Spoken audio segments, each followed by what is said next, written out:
Donc oui, qu'est-ce qui peut bloquer quand on se visualise et qu'on se projette dans le futur? La première chose qui peut bloquer, c'est qu'on peut avoir vraiment une croyance en nous que on mérite pas ça, on n'a pas le droit de se voir gagnant, de se voir en train de se sentir bien. Et donc c'est vraiment genre tout de suite ça coupe les images, ça coupe le ressenti, on n'a même pas le droit d'y aller, on voit rien, on est dans le noir complet. Donc là, l'idée c'est déjà d'avoir conscience que ce mécanisme-là de sabotage est en train de se faire et de se dire ok, non, je vais décider que je me donne le droit, je me donne l'autorisation d'y aller, de me connecter, de voir et d'imaginer mon futur comme j'ai envie qu'il soit. Et l'idée pour commencer, c'est de juste pas avoir envie d'avoir des attentes sur que l'image soit impeccable et hyper clean ou que le ressenti soit hyper intense, mais juste se dire voilà, j'ai commencé à m'autoriser, donc le but c'est que je commence à ressentir des petites choses, avoir une perception du moi dans le futur, avoir un début de ressenti, une silhouette. Et l'idée c'est de créer les premières connexions. Et c'est comme si vous aviez un tableau noir devant vous. Et c'est ce jeu-là. Il y a donc un tableau noir devant vous, il y a 100 cases. Et à chaque fois que vous vous autorisez et que vous lâchez prise et que vous vous connectez, il y a une de ces 100 cases qui s'ouvre et vous commencez à voir un morceau de l'image. Et l'idée, c'est avec la répétition, avec la confiance et la conscience que c'est ça qui est en train de se produire, vous allez petit à petit avoir une de ces cases qui va s'ouvrir, puis une autre, puis une autre. Et à un moment donné, vous allez voir, ça va s'accélérer. Le momentum va prendre et à un moment donné, il y a tout qui va s'illuminer. Vous allez commencer vraiment à avoir une perception, une vision nette de qui vous avez envie d'être dans le futur et vous allez pouvoir vraiment le ressentir et pouvoir l'intégrer dans votre corps maintenant. Donc ça, c'est la première chose, l'autorisation. La deuxième chose, c'est le fait d'avoir trop d'attentes sur ce qu'on a envie de ressentir et d'être.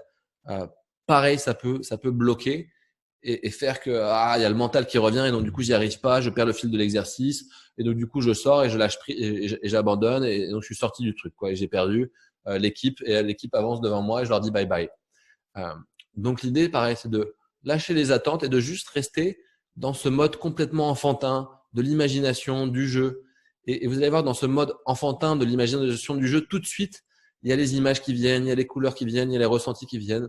Donc c'est vraiment de lâcher ce monde d'adulte, de il faut, c'est grave, ça doit être comme ci, comme ça, pour rester dans notre imagination d'enfant. Donc ça, c'est la deuxième chose. Et la troisième, je dirais, et là, c'est plus dans les spécificités de chacun. On va avoir certaines personnes qui vont être plus visuelles. Donc, quand on leur demande de se projeter tout de suite, elles vont voir l'image. Et d'autres personnes qui vont être absolument pas visuelles, mais vont être très dans le ressenti, très kinesthésique. Donc, peut-être que l'image sera floue. En revanche, elles sont capables tout de suite de ressentir de manière très intense le ressenti dans le futur, ou dans le passé ou dans le présent. Et donc, du coup, pareil, il faut capitaliser sur ses forces, sur ses spécificités et se dire, OK, j'ai plutôt tendance à être visuel ou plutôt tendance à être kinesthésique, donc c'est comme ça et l'accepter.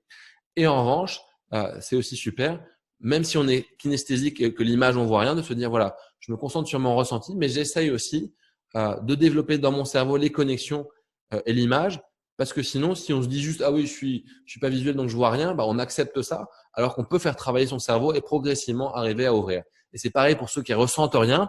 Si on se dit juste ah bah moi je ressens rien, non c'est pareil, on peut créer des connexions progressivement et passer d'un état où on ressent rien du tout, on ressent pas notre corps, on ressent aucune énergie, on ressent aucun ressenti du passé, du présent, du futur, passer à quelque chose où à un moment donné, paf, il y a une case qui s'ouvre dans le cerveau et si cette case on l'entretient, bah progressivement ça crée des connexions neurosynaptiques, ça crée un réseau de neurones et progressivement, alors qu'on n'a rien demandé à personne, et juste par l'entraînement et la pratique, ça crée une autoroute neurologique et à un moment donné, paf, on arrive à connecter et à ressentir. Voilà.